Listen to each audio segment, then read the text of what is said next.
Morning. Medyo maaga ako ngayon, 6:08 pa lang ng umaga. At ang buwan ay ayun pa, nasa taas pa. Palubog pa lang. Samahan niyo ako ngayong araw. Ma-traffic. Ang aga pa. 6:18 pa lang ng umaga. Grabe. Grabe talaga dito sa lugar namin. Sobrang traffic, guys. Tingnan niyo. So, yun ang sunrise.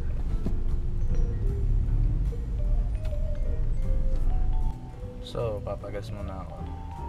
Tingnan nyo kung gaano kamura yung gas dito. Observahan. Siguro mga 40. Mga 40 liters siguro yung ikaparga nila. Tingnan natin. So, I paid 24 reals para sa full tank na karga. Pero yung pagka-empty talaga tong Fortuner, mga 35 reals. So, ang 1 real is 11, sabihin na lang natin 11.50. Kaya na lang mag-compute kung gaano kamura yung gas dito sa Saudi. Hindi ako nakapag-breakfast kaya bili muna ako ng biscuit siguro. Tsaka iced coffee. Talaga nang gusto ng iced coffee eh. So, binili ko na lang biscuit. Titimpla na lang ako ng kape sa office. Mas mura doon.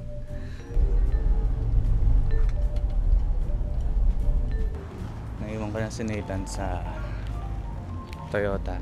Babalikan na lang daw mamayang 9:30. Siguro ko kauna-unahan nga ako. 7:30 pa lang, 2 hours. Naglalakad na ako ngayon pabalik ng office. At mamaya hopefully okay na si Nathan. 650 reals daw yung charge. So malalaman niyo ngayon. So I just walked back in the office. Nakapagod. Medyo malayo-layo rin yung nilakad ko. Mamaya samahan niyo ako pagka kukunin ko na yung sasakyan kasi mga 9:30 daw yun. Ngayon trabaho muna ako. See ya.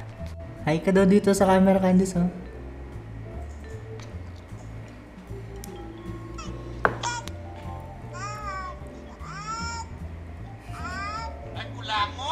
Yak! Ew! Okay guys, prayer time is 12 o'clock. Ngayon 11:05 na.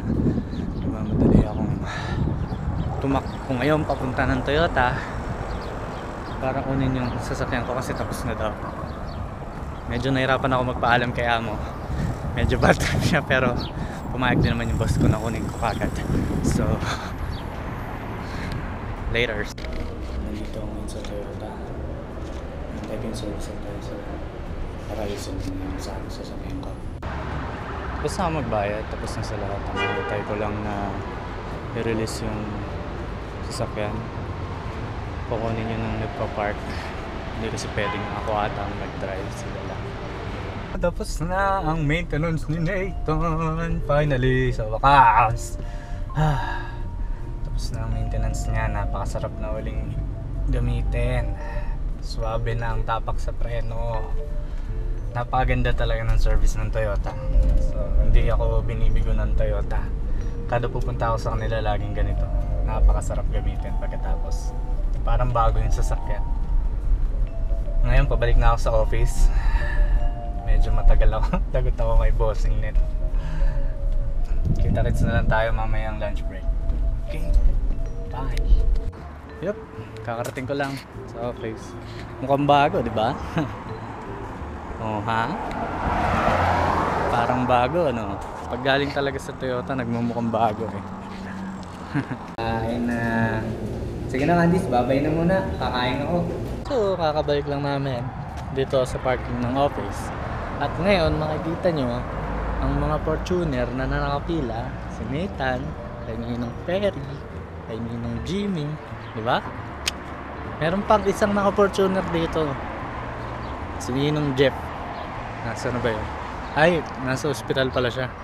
Wala siya ngayon dito. Pero parang dark gray yung kanya. Dark gray.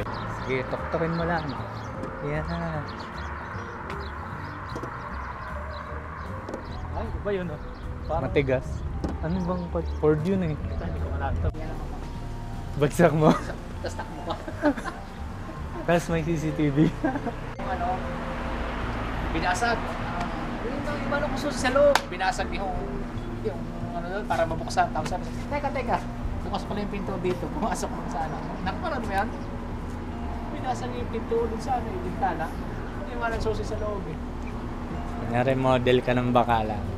Iba naman. Uwian na naman. Uwian na naman. O diba? Ang linis ni Nathan, no? Linis, no? Siyempre. Ang saya ngayong araw. Nadali ko si amo ng prank ko sa kanya eh. Nilagyan ko ng dent yung kotse niya. Tapos pinakita ko sa kanya yung picture. Nagmamadali siyang tumakbo palabas ng office. Nakakatawa talaga.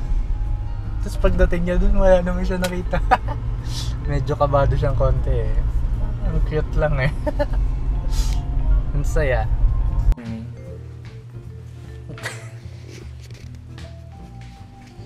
Nasa Panda na kami.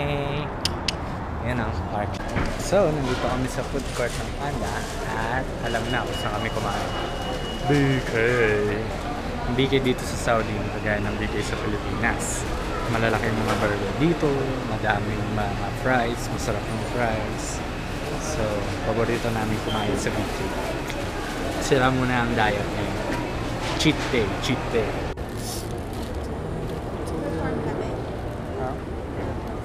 Ano? Kakanta daw si Sheila dun sa stage. Ayun o. Are you Kakanta daring ka? me? Kakanta ka? Are you Ayun, daring me? nandiyan ang kanta ka. So, kung nagda-diet ka, dapat ito din mong mga kutkuten. Nuts. Pero kung daw nagda-diet, ayaw ko niya. Ha. Nakita na rin namin ang mga pepero paborito. Papunta na kami sa tindahan na gusto puntahan ng lahat ng mga lalaki. Ang Abdul Wahid. Tindahan ng mga camera, mga GoPro, mga accessories. Nakawin na kami. So, oras na naman para i-close ang vlog. Salamat sa lahat ng nanonood ng vlogs namin kung meron. So always be positive and don't forget to share the love. Peace out.